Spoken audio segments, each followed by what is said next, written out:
online and in-person attendees. Welcome to the today's session, Saving Soft Skills from Extinction. It's a very interesting topic. Let me introduce myself first. My name is Henry Martasari, and I am a master's student in Cognitive Science in Education at Columbia University. And I will be serving as your chair session today.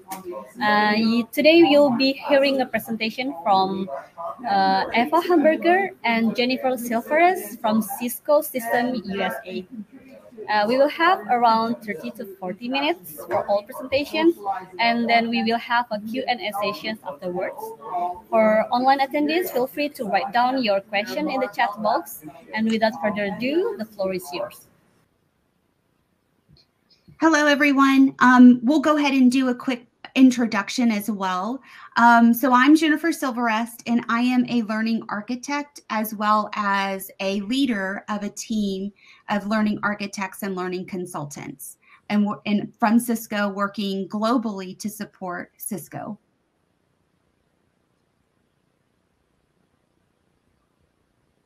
So in this presentation today, we're talking about soft skills, professional skills. We're going to talk to you about the challenge that we were facing, and this is definitely a use case. The challenge, we're going to talk about the opportunity, and then Eva is going to walk you through what was that solution. At the very end, we want to make sure we share the results, so I'll share those results with you, and then we want to open it up to any possible questions that you may have. All right, so let's get oriented. In order to start this story, I've got to give you a little bit of information of who we are, who we support, who are our customers, and also that'll help with identifying who is the audience as far as who were we looking to serve and to create training for. So being learning architects, both Eva and myself, we support CX Academy.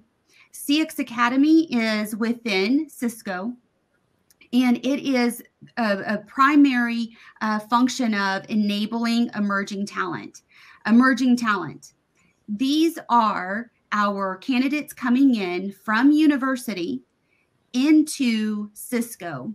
So at the very bottom, I did like a little drawing of, you have a recruiting event happen where recruiters may go to campus and do some recruiting events in order to attract talent.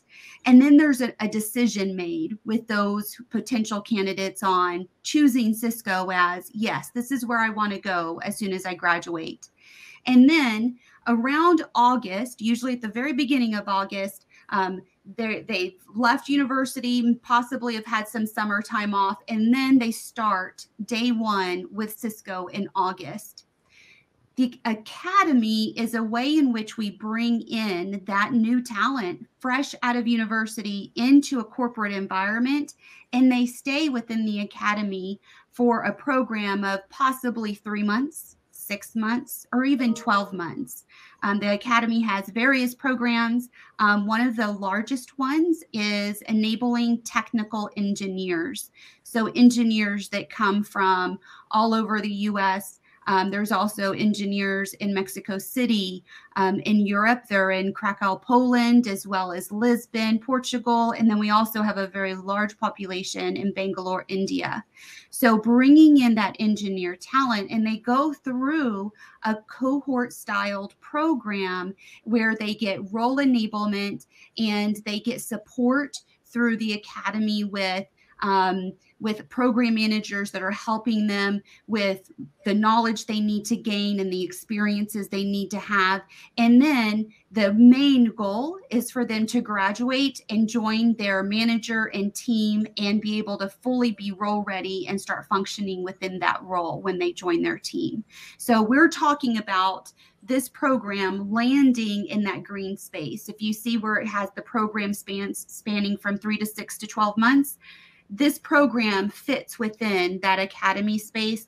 And so think of the persona that we're talking about. It's fresh out of university graduates coming into a corporate environment.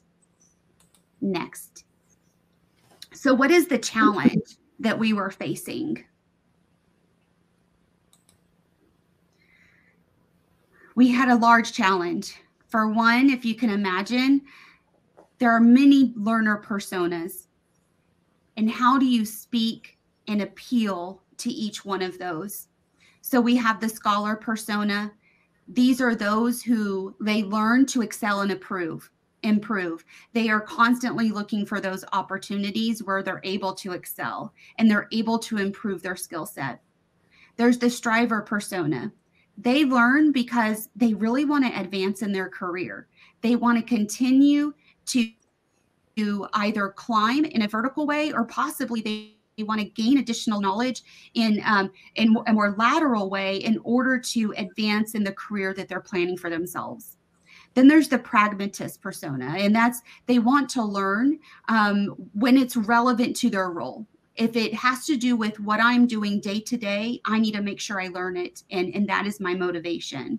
So we've got different, learning personas that we need to appeal to, but also thinking of education and specialty.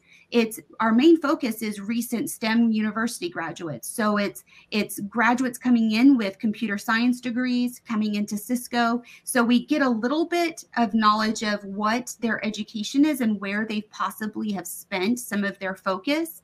We look at different university programs to see, well, in a computer science curriculum, what are they being exposed to, and what are some gaps that we know that we'll need to be able to fill or support when they make their transition into Cisco. From a work perspective, they usually have less than 2 years, and it may be related to the role that they're coming into Cisco, or it may not be. It may be that they'd had a small part-time job doing something that they enjoyed, but then they come into Cisco and it's something different, so they're using a different skill set. Also, thinking about work experience and who they are, it's looking at Gen Z and looking at what is their desire from their careers, from their employers, what kind of environment do they really excel in, and want to be able to function in, and then how do they collaborate with others. And it's really looking at the research that you can find widely from really great organizations that are very credible on what is Gen Z and what do they need from programs coming into a corporate environment as they make that transition out of the university. Another challenge that we faced, this is a global audience. They're not just located in one place. They're located across the world, and eventually they really do a lot of work together across cultures, across generations as well. So you can see our global locations here. I kind of named them off right before jumping in, but definitely some United States locations, as well as Mexico, India, and then in Europe as well. So broad, cultural, diverse population. Next. So we had a little view of this was the persona of the learner and the challenges that were there. But now I want to dive into what kind of program challenges we were having. So soft skills is a very important part of who you are as a worker, as a performer within your environment, within the work that you do.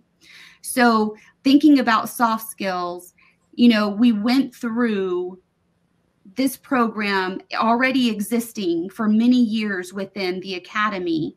But what was a challenge was that it was very disparate. Everyone was kind of doing things a little differently, and there were different requirements as well as different ways to measure across each region. So in no way could you get one picture of this is what is happening for soft skills across those populations globally. And then it was a little ineffective. It was very generic. It was something that I would say was you pull it off the shelf. It was most often used by and created by a vendor who used it more than likely in other situations for other companies as well. So if you can imagine, it was kind of a generic experience that kind of failed to produce the changes that we were looking for in behavior. Definitely, if soft skills is about behavior, so how are we going to be able to move the behavior over and give that exposure when the curriculum is very generic? Then another challenge was it was inconsistent and there were multiple vendors. So it wasn't just one, it was multiple. Each region had their own vendor, and also it was very highly cost to the business. And each region had the cost identified, and it was quite enormous as far as budget. A lot of the budget for the full program would go towards it. It was also, when you think of the environment within Cisco, it's very complex as far as the technical knowledge and the business environment. When you think of a corporate environment, there's many layers of people, and how do you navigate through those people? So just that threw another element in. And then as we were evaluating the program, in each instance across each region, we were also kind of sidetracked because the pandemic and then the restrictions that came with the pandemic. So we quickly had to pivot and bring those requirements in as well.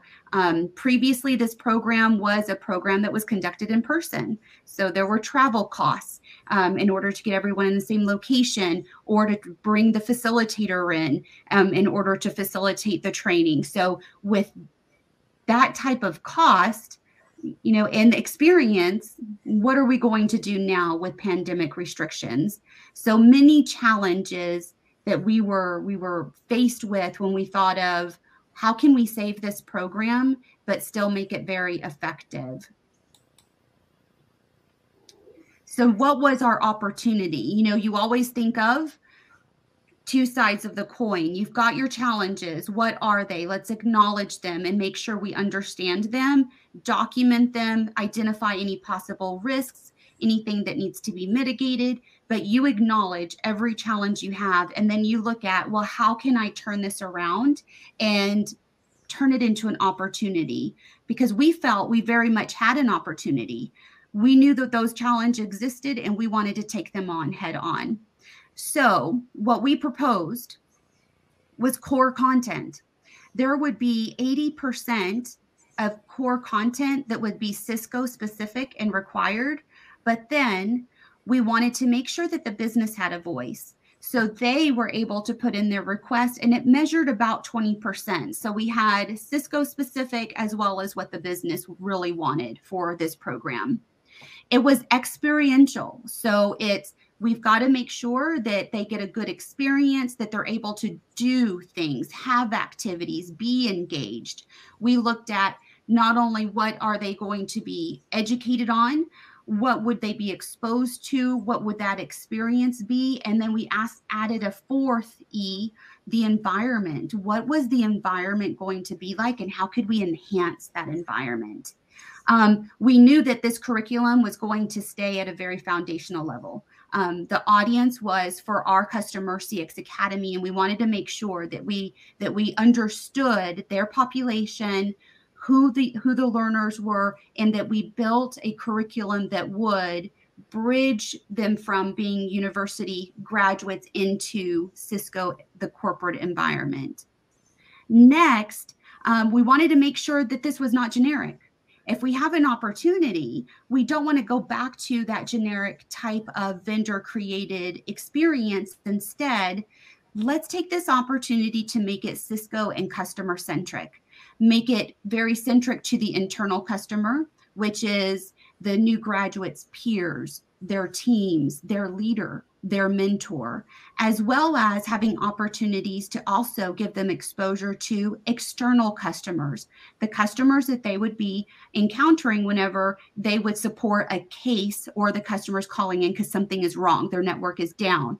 How can we expose them to that external customer? So the company, possible individuals, representatives of the company. And then how can we make sure that it's Cisco specific? Well, we build around Cisco competency specifically. So we've got understanding stakeholders, building relationships, influencing and negotiation. And then we've got driving business outcomes as well as articulating business value. So we wanted to take those core concepts, build competencies at the foundational level so that we could then build out a curriculum. So key ingredients, and this is where it's really important because Eva is really going to dive into the key ingredients rather soon. But some of those key ingredients, one, keep it modular. That would help us to scale it and maintain it over time. So keeping it modular. Have performance support assets just in time so that they could take those with them whenever they went on the job and have something to help them and guide them. Keep it participant centered, very much interactive and engaging. It's not a lecture style experience. Soft skills is about people. It's people skills. So we need to make sure that there are engaging activities. It'll be Cisco branded and have Cisco templates. I know this might sound a little odd, but the vendor used their branding. So when they came in and they led the cohort through a training, you saw it as this is the vendor's training. This isn't necessarily built and created for me. So we really quickly made the pivot of it's all about Cisco and Cisco's branding, making sure that they knew that that experience was built for them. We made sure it was built for the organization. We made it scenario-based and role-centric. So making sure that they got actual real scenarios in front of them, real examples of times that they would have to meet with their customers and walk through some of the troubleshooting and problem solution and resolution that they would go through. There's role plays, there's case studies, there's discussions, there's opportunities to bring in tenured engineers to share experiences and then discuss. And then we wanted to make sure that there was opportunities for application. Not only do they have role plays so they can apply what they're learning, but there's also a capstone at the end. They have a presentation, and we have CX Academy brings in the facilitators and mentors and others in order to watch those presentations in order to provide feedback, because presenting should be something very natural that you're able to do. And then we also identified if we could have some pre-work established, then we may have an opportunity to kind of level set the cohort so we've got a place to jump off from. If they're able to all understand a core concept, then we can build upon that together rather than not really understanding where they're all coming from at different places. So we did take the opportunity to have core basic knowledge and the introduction of some concepts as pre-work before coming in. All right, next.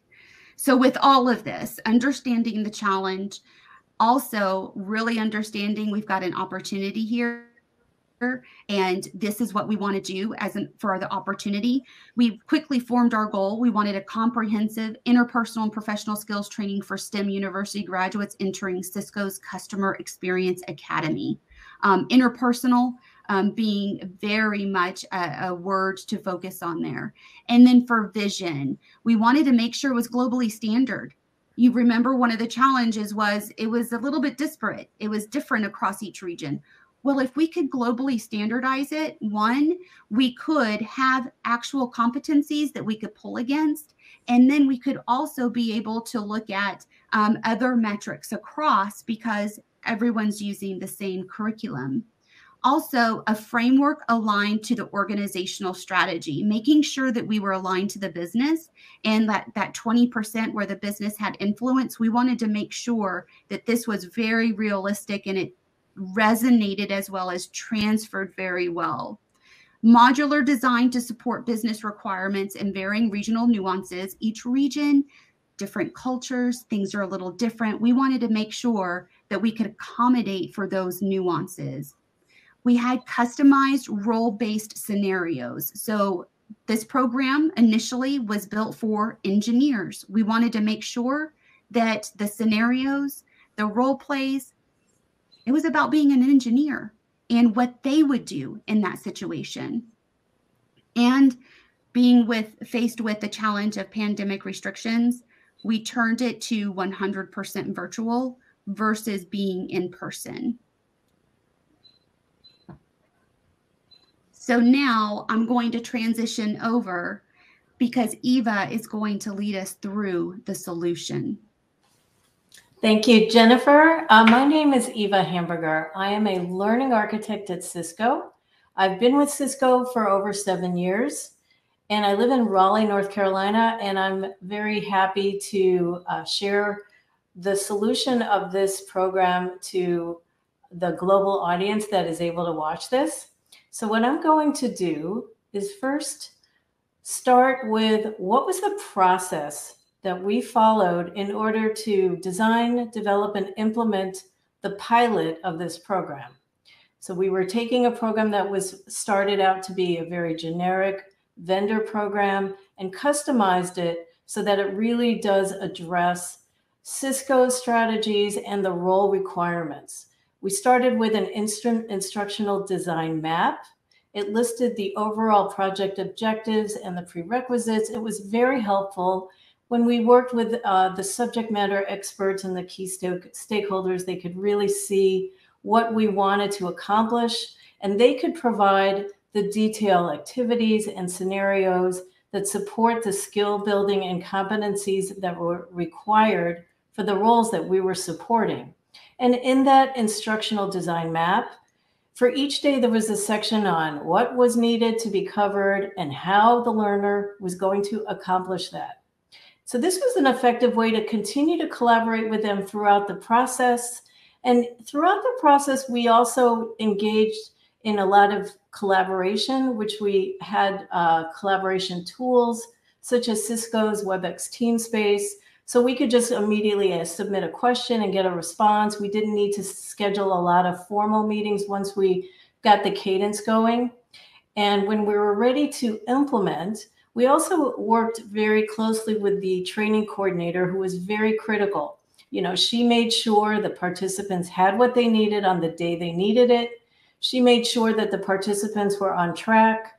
And we also engaged very closely with a facilitator, that we first did a train the trainer with a facilitator, made sure that this person was very comfortable, and it really allowed that person to make it their own and include any additional recommendations that he thought would make it even better. And making it better and making it the best experience was really key. So as we implemented the pilot, we would meet every day. At the end of the day, we would look at what worked and what didn't work, what needed to be tweaked, and we would adjust it if we needed to.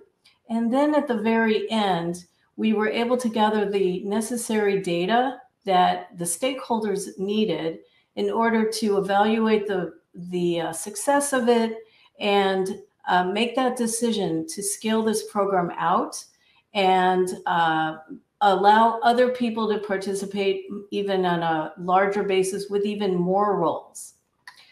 So what were those key ingredients? I know Jennifer did a great job. She provided at a very high level a lot of those key components that made this successful.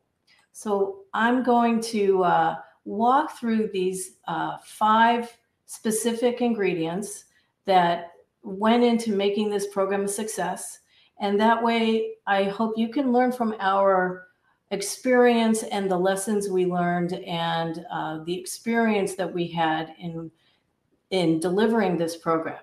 So as Jennifer mentioned, this is a very customized program, but all roles, no matter what role they had, they were coming into Cisco, and we wanted to make sure that the program achieved Cisco's strategic business objectives.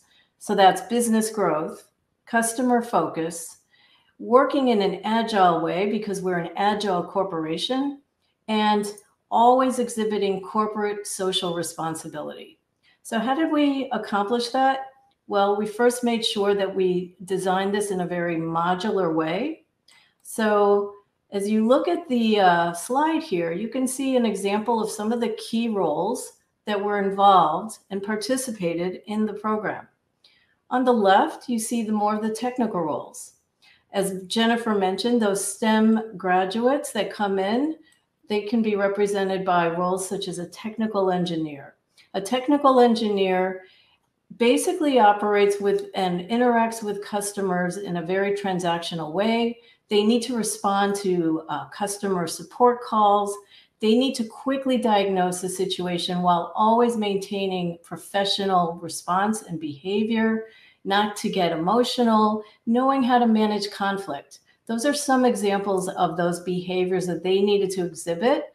And the types of activities we developed really were supporting the key behaviors that would make them successful in their behavior and interactions. Another role that's shown here is a consulting engineer.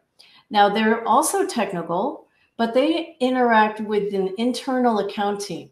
They need to understand all the different roles in Cisco that they need to work with and collaborate with.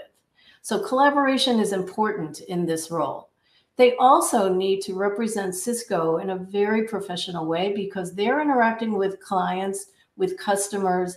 They need to articulate the value of the offers that they're supporting, that they're deploying, that they're integrating into the customer's architecture and network.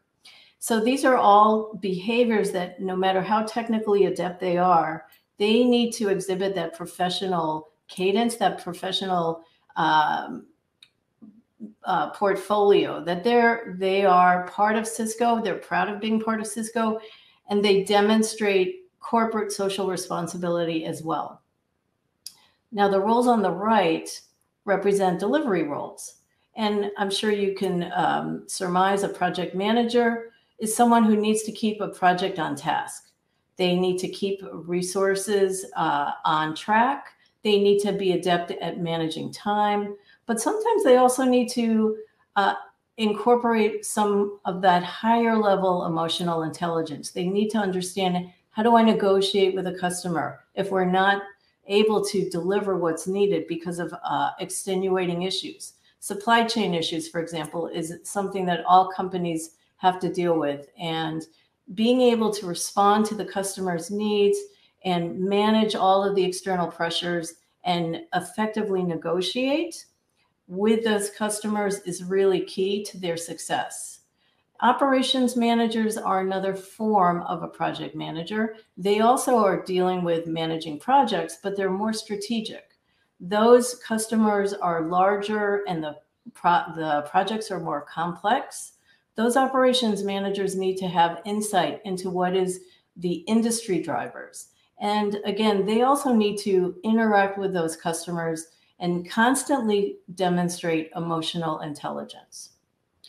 So now that we've talked through the underlying modular nature of the program based on the different roles that we support, let's look at some of the activities, the scenarios. This is kind of the meat of the program when you look at it. How do you combine all the different types of activities for over 5 days, keep people engaged, and make it relevant to their role?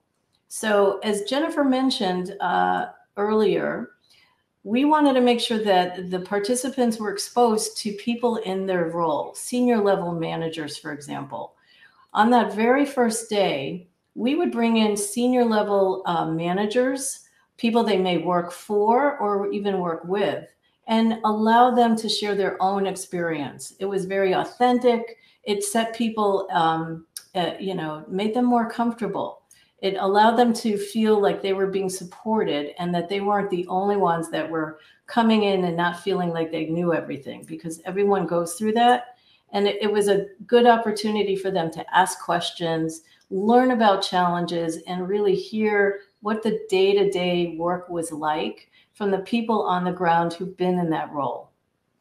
So below that, you can see here, practicing emotional intelligence, and that could be kind of an oxymoron. But when you think about it, emotional intelligence can be developed with practice when you have that metacognitive realization, how you learn, how you experience things, what are the triggers of your reactions, and what it is that you need to do to be able to be more effective as you react or respond and deal with people that are not like you by understanding their perspective.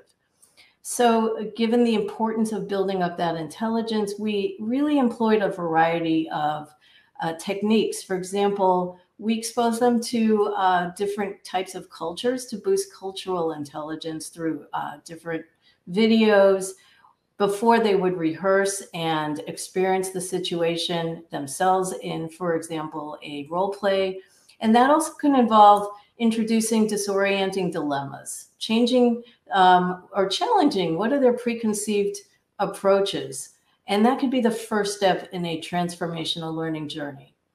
They could also not just practice the responses, but they can see good and bad behavior. You know, when you think about when you were a child, I remember reading highlights and looking at Goofus and Gallant and learning not just from the positive behavior, but what not to do. And that is also true when you're looking at emotional intelligence and good and bad responses and modeling your responses based on the positive reactions or the positive things that people need to say or do. The elements of effective negotiation, as I mentioned, that was important for roles such as project managers. And after we did the pilot, this is an example of a role play where we took a look at it and recognized we needed to set more context, provide more information. So we tweaked it, made sure that there was no misinterpretation of the scenario so that it would be as effective as possible for the people that needed to really use it on the job to negotiate when you're under the gun and you're facing challenges. This is a really important skill.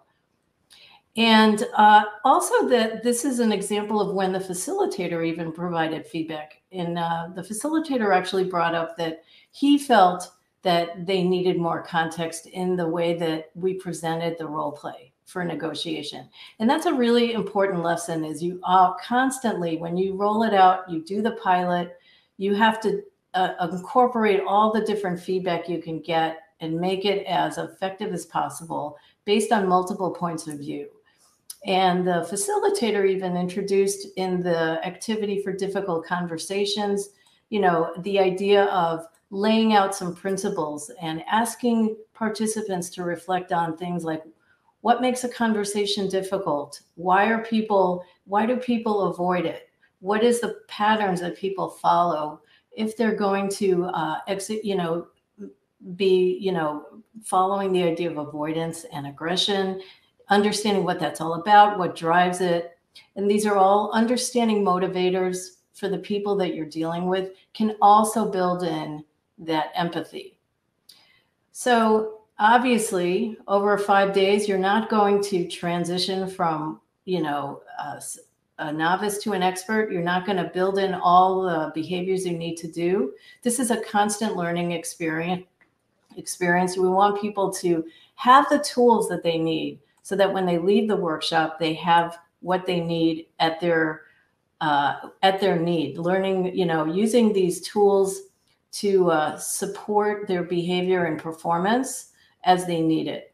And you see some examples here of some of the assets that we made available. Every day they would have a workbook, they would have a participant guide, they would have a presentation, a PDF of the presentation, but there were many kinds of resources that we made available to these participants. And, on the left, you could see some examples, things like what was your work style? When do you work most effectively in the daytime? And knowing that can also help them as they're scheduling meetings and keep them more successful in terms of, balancing their time and also understanding how to balance tasks and priorities. So the Eisenhower matrix, that's another example of a very effective tool that helps especially new employees manage priorities when they're dealing with customers. And, you can even have reminders of how to employ empathy. So the job aid about how to, improve your emotional intelligence can really be helpful when you're preparing to present or deal with a difficult customer and just trigger some of the memories of the activities you did, some of the lessons you learned. And as Jennifer mentioned, some of the people that were new to Cisco are not native English speakers. They need to communicate not just verbally, but in written form. They write technical documents, and they need things like the Cisco style guide. They need to know where to find it. And it really is important to maintain that professional demeanor and professional image to the customer. So we've talked about how it was modular, how we built in all kinds of activities for reinforcement, and how we provided performance support. And another key ingredient is social learning. So I bring that in here because that really takes a very important priority when you're looking.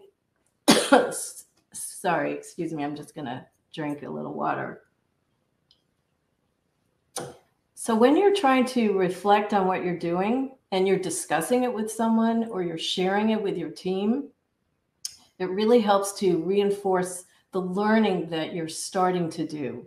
So for example, when they started in Cisco and they're thinking about how are they going to deal with conflict, we gave them a self-assessment. We gave them an opportunity to really determine what is their method of responding to conflict. Are they assertive? Do they tend to be more collaborative or passive? And there's no right or wrong or good or bad. But sometimes when you can take that assessment and, for example, we partner you up with someone and you share your reflections, you kind of feel like, you know, you're more comfortable with your style, and you're also more comfortable with the idea of working on using that style and modifying it based on who you're dealing with. And again, empathy is a constant underlying principle in the learning. So looking at an empathy map and recognizing when you're watching a video, what was said, what was heard, what the actions were, comparing that out with your team. And even sharing it in small teams and capturing some of those key reflections can be very helpful. And also responding to conflict and being empathetic is, again, managing time. That's another key theme of the workshop. And we give the participants a hypothetical about, here you have this amount of money to spend. How would you spend it? How would you spend your time? And sharing that out. Those are all very helpful when the participants are becoming acclimated to Cisco and building up their professional skills.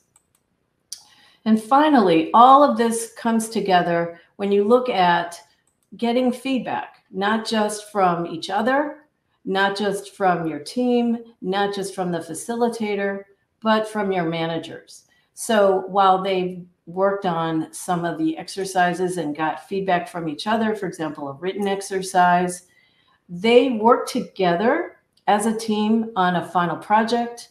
We brought in managers that they might work for or with or who are in the role, and each person was able to collaborate with the team and pick something they wanted to present and get feedback so that they really honed in on those professional skills in terms of how they verbally communicate, while they're also learning about Cisco's offers in the process. And one other thing is, when people join a company out of college, they are eager to please. And we also wanted to make them understand that everyone has their boundaries and they need to feel comfortable in rejecting a request if it's simply not doable, and being able to articulate why they can't do it and feeling comfortable and supported in the way that they can do that. So again, we had 5 different key ingredients that hopefully you can get some nuggets from what I just shared. And I'm going to send this back to Jennifer, because now I'd like Jennifer to just summarize at a high level the program and its success. Thank you, Eva, and thank you for walking us through all of those results. The text is quite small, so I'm opening it up on my end as well. So if you see me look to the side, that's the reason. I wanted to share with you what were the results. Now, these results are in comparison to the program that was in place. So when you see for a fiscal year, the savings, it was in comparison of each region using a different vendor and being able to gather the costs that they were spending, and then be able to compare that to how much this program cost. Now, the savings that we saw quickly in the first fiscal was about $457,000, and that's in US dollars. And then the content development savings was at least $15,000. Vendors often charge a content development fee. And because we brought this in-house, I can say we saved that amount because we developed the content, and we continue to maintain that content and work with a few of the facilitators that deliver the content. So those results are reflective of 29 cohorts across the globe, about 620 participants. The program is 5 days at approximately 6 hours a day with breaks and lunches in between. And then our satisfaction score out of a 5-point scale is 4.7. So being that this was a pilot program and then we continue to run it for that first year, I would say 4.7 is rather gratifying to see for the first year of it. We've made additional updates in order to make sure the role plays stay very current with what engineers are facing today as a challenge. So Eva and I will meet with stakeholders, with the facilitators, to see where is the curriculum needing some additional touches in order to make sure that it's in a good spot. And then we'll see what the future of the program is. But we were very excited to be able to share the results with you on this. So now, after listening to our presentation, I want to make sure that we open up for questions. There were a couple of questions in the chat, and I did answer those, but I can start with those first, the ones that Maddie submitted, and then if you've got others, we can also get to those. So as far as the program is concerned, do the participants work or learn in teams or alone? They come together as a cohort. So each CX Academy program, there is a cohort that starts together at the beginning of August, as an example. There are cohorts that start at different points of the year. It's just depending on the location as well as what type of program is getting started. So specifically for this one, they all are together. I would say that the range is anywhere from 20 to possibly 30 of participants in a cohort, and we bring them together for the 5 days for this program. They do have opportunities to work in small groups. So there's some activities where it's everyone is in WebEx together in one space of WebEx, but then there's opportunities where the facilitator can then break them into groups, and they're able to then do breakout rooms. And then at the very end, those small groups are leveraged to do the presentations as their kind of capstone milestone at the end, to be able to get feedback on their presentations. So small group is definitely used, but also full cohort. Yeah, and I would also add that the makeup of the groups and varying the people in the groups is very helpful. I think they get different perspectives as well. So that was almost, it's like an art, is how you lay out those groups. Making the facilitator also was very proactive. And if there was someone who wasn't really participating during the day, he would let us know. And he would let the training coordinator know, and they would reach out to that person and make sure everything's okay. And are they having any issues, and really make them feel comfortable so that they're getting the most of that they can out of that program.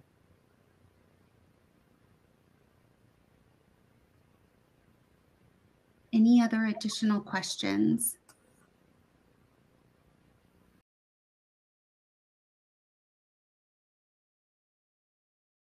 So if there's any other attendees that want to ask some questions, feel free to unmute yourself as well. I think there's some other question from Matty. Yes. How do you motivate Pragmatists STEM graduate persona to learn soft skills? Well, I'm glad you were paying attention to the persona slide, which Jennifer presented. I'm happy to jump into that. Go for it, Eva. Sure. They are always looking to fulfill the needs of their role. So when you're trying to motivate a pragmatist, and I would say, you know, when I look at those personas, I kind of think of myself as a pragmatist. I'm like, I have a lot of tasks. I got a lot of things going on. What do I need to be successful? I'm trying to just avoid or ignore things that are just not not necessary.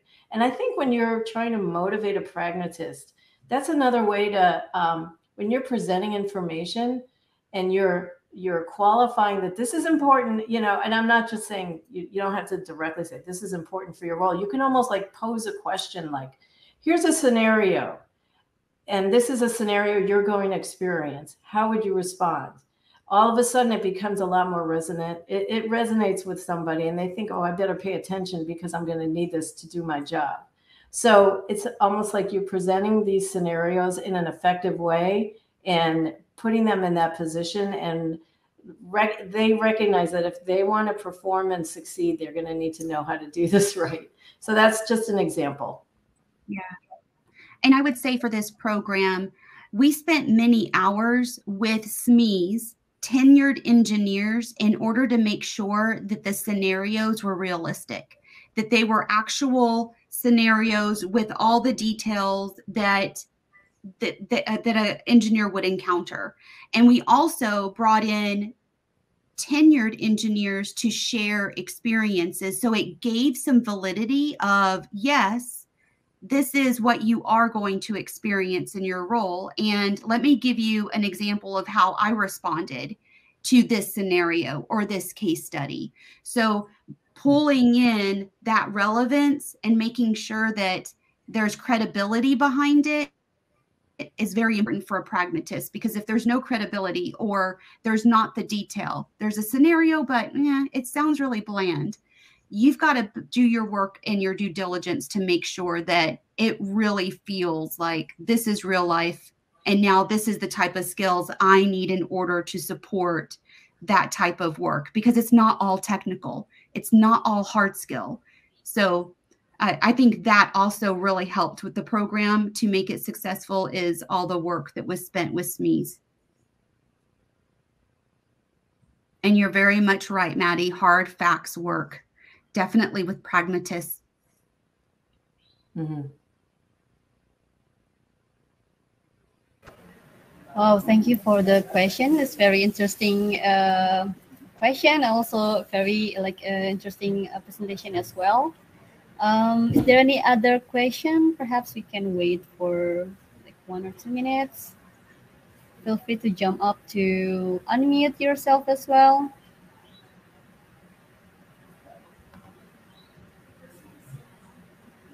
But I'm also wondering, do you like provide any opportunity, to simulate during the role plays in the part of the training? So either it is with the instruction or in the instructor or with the peers.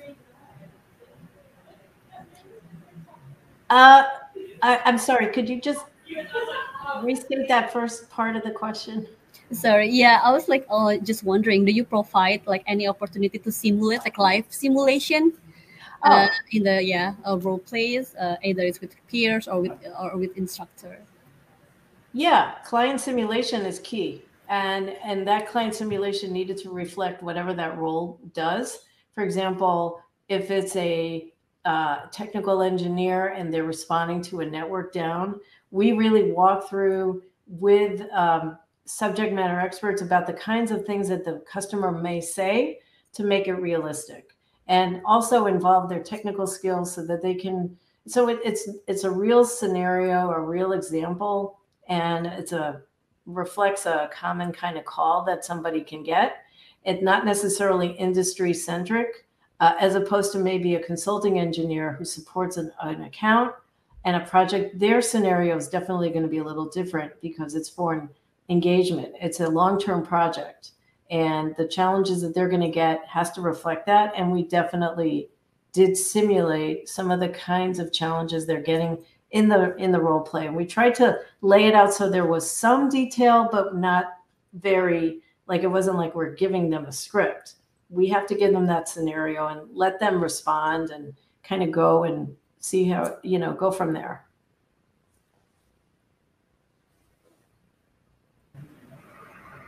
Thank you. Thank you for the answer for all the questions. This is very important topic for me personally because the only thing that differentiates us against automation is soft skills. So it's really interesting topic to be brought up. So I think is there any other closing statement perhaps before we close the presentation? I think because we don't have any other questions.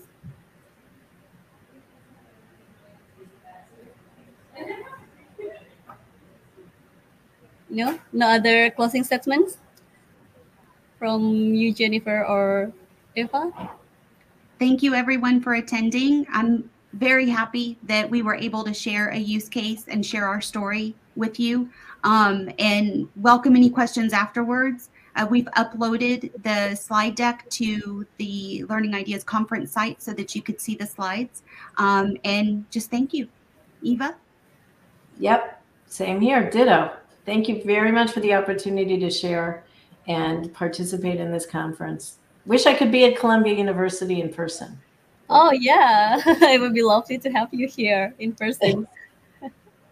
Okay, thank you. And you will be able to rewatch the session in the TLIC 2022 website.